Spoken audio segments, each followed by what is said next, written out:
ओम शांति। 8/1/23 की अव्यक्त वाणी है। हेडिंग निश्चय बुद्धि भाव अमर भाव। आज बाप दादा सर्व अति स्नेही, आदि से यज्ञ की स्थापना के सहयोगी, अनेक प्रकार के आए हुए भिन्न भिन्न समस्याओं के पेपर में निश्चय बुद्धि विजयी बन पार करने वाली आदि स्नेही सहयोगी अटल अचल आत्माओं से मिलन मनाने आए हैं। निश्चय की सब्जेक्ट में पास हो चलने वाले बच्चों के पास आए हैं। यह निश्चय चाहे इस पुरानी जीवन में चाहे अगले जीवन में भी सदा विजय का अनुभव कराती रहेगी। निश्चय का अमर भाव का वरदान सदा साथ रहे। विशेष आज जो बहुत काल के अनुभवी बुजुर्ग आत्माएं हैं, उन्हों के याद और स्नेह के बंधन में बंधकर बाप आए हैं। निश्चय की मुबारक।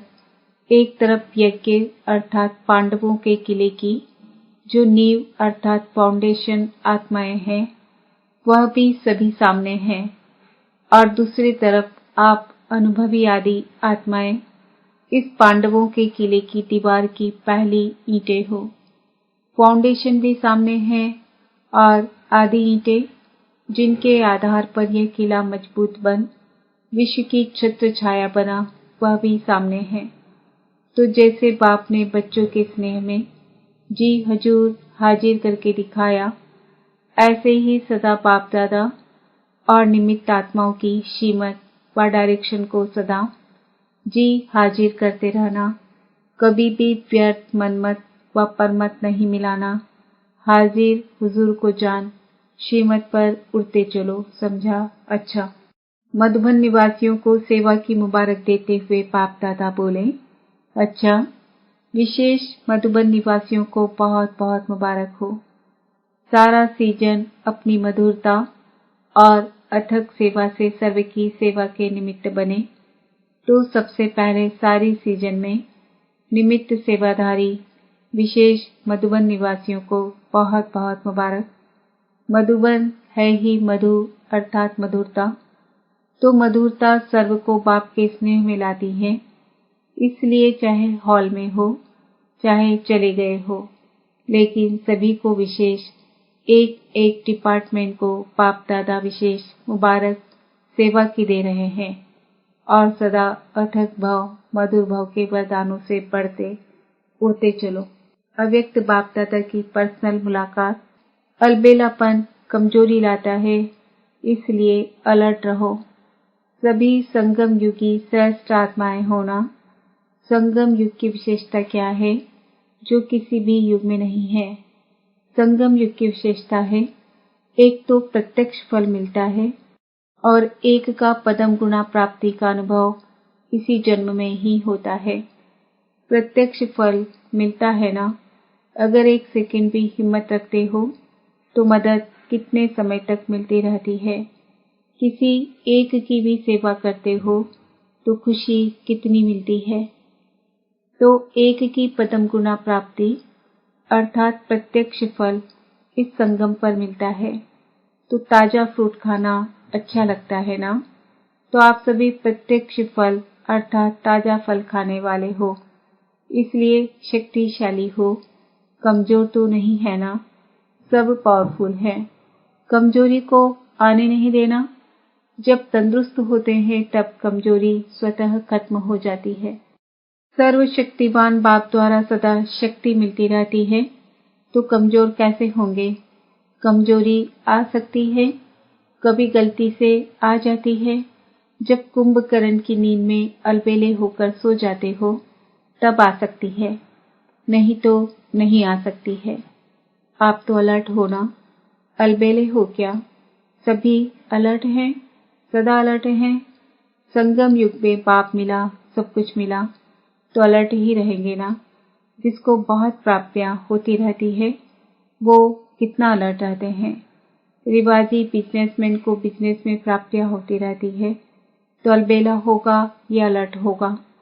तो आपको एक सेकंड में कितना मिलता है, तो अलबेले कैसे होंगे? बाप ने सर्व शक्तियां दे दी। जब सर्व शक्तियां साथ है तो अलबेलापन नहीं आ सकता है। सदा होशियार, सदा खबरदार रहो। यूके को तो बाप दादा कहते ही हैं ओके, तो जो ओके होगा वह जब अलर्ट होगा तब ओके होगा ना। फाउंडेशन पावरफुल है, इसलिए जो भी टालटालियां निकली है वह भी शक्तिशाली है। विशेष बाप दादा ने, ब्रह्मा बाप ने अपने दिल से लंदन का पहला फाउंडेशन डाला है। ब्रह्मा बाप का विशेष लाडला है, तो आप प्रत्यक्ष फल के सदा अधिकारी आत्माएं हो। कर्म करने के पहले फल तैयार है ही, ऐसे ही लगता है ना, या मेहनत लगती है? नाचते गाते फल खाते रहते हो। वैसे भी डबल विदेशियों को फल अच्छा लगता है ना। बाप दादा भी यूके अर्थात सदा ओके रहने वाले बच्चों को देख हर्षित होते हैं। अपना यह टाइटल सदा याद रखना, ओके, यह कितना बढ़िया टाइटल है। सभी सदा ओके रहने वाले औरों को भी अपने चेहरे से, वाणी से, वृत्ति से ओके बनाने वाले, यही सेवा करनी है ना। अच्छा है, सेवा का शौक भी अच्छा है। जो भी जहां से भी आए हो, लेकिन सभी तीव्र पुरुषार्थी और उड़ती कला वाले हो।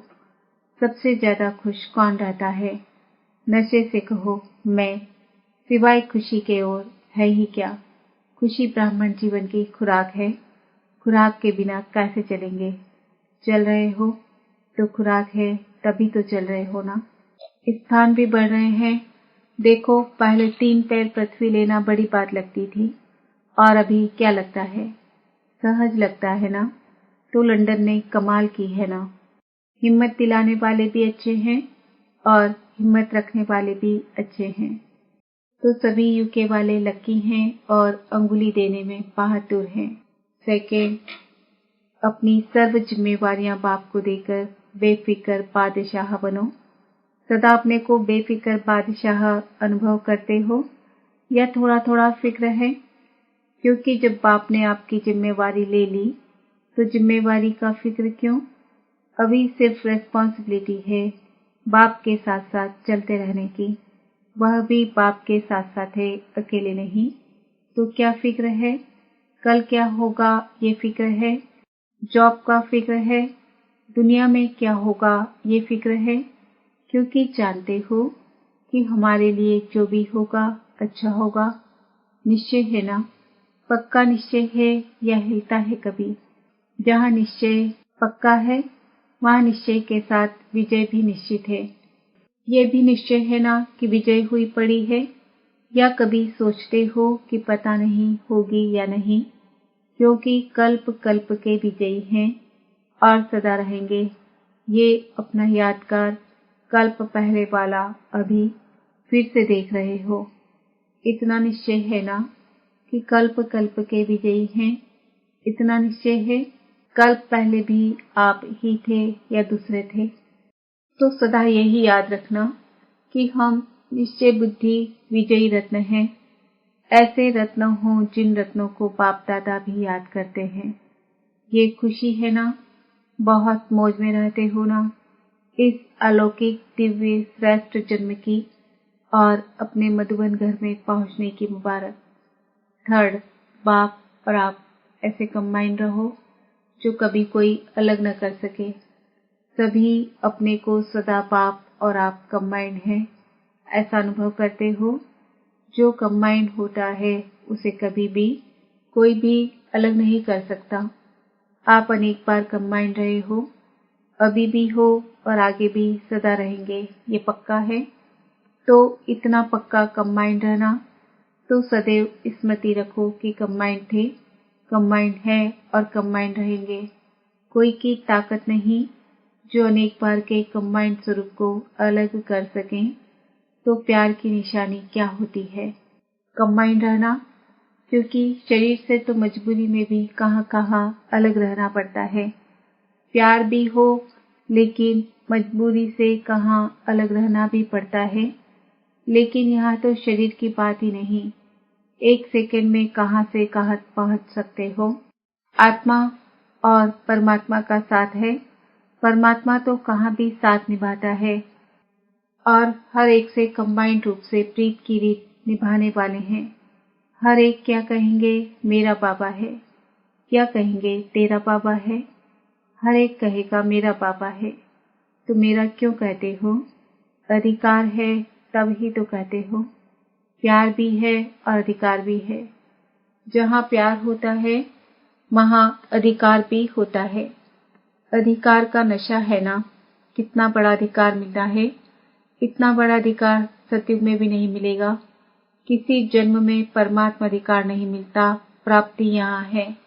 प्रारब्ध सतयुग में है, लेकिन प्राप्ति का समय अभी है। तो जिस समय प्राप्ति होती है उस समय कितनी खुशी होती है। प्राप्त हो गया फिर तो कॉमन बात हो जाती है, लेकिन जब प्राप्त हो रहा है उस समय का नशा और खुशी अलौकिक होती है। तो कितनी खुशी और नशा है, क्योंकि देने वाला भी बेहद का है, तो दाता भी बेहद का है और मिलता भी बेहद का है। तो मालिक किसके हो, हद के या बेहद के? तीनों लोग अपने बना दिए हैं। मूल वतन, सूक्ष्म वतन हमारा घर है और स्थूल वतन में तो हमारा राज्य आने वाला ही है। तीनों लोगों के अधिकारी बन गए तो क्या कहेंगे? अधिकारी आत्माएं।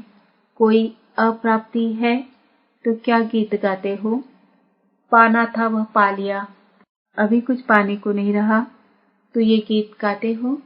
या कोई अप्राप्ति है, पैसा चाहिए, मकान चाहिए, नेता की कुर्सी चाहिए, कुछ नहीं चाहिए, क्योंकि कुर्सी होगी तो भी एक जन्म का भी भरोसा नहीं। और आपको कितनी गारंटी है? 21 जन्म की गारंटी है। गारंटी कार्ड माया तो चोरी नहीं कर लेती है। जैसे यहाँ पासपोर्ट खो लेते हैं तो कितनी मुश्किल हो जाती है, तो गारंटी कार्ड माया तो नहीं ले लेती है, छुपा छुपी करती है। फिर आप क्या करते हो? लेकिन ऐसे शक्तिशाली बनो जो माया की हिम्मत नहीं। 4, हर कर्म त्रिकालदर्शी बनकर करो। सभी अपने को तख्त नशीन आत्माएं अनुभव करते हो। अभी तख्त मिला है या भविष्य में मिलना है, क्या कहेंगे? सभी तख्त पर बैठेंगे। दिल तख्त तो बड़ा है, लेकिन सतयुग के तख्त पर एक समय में कितने बैठेंगे?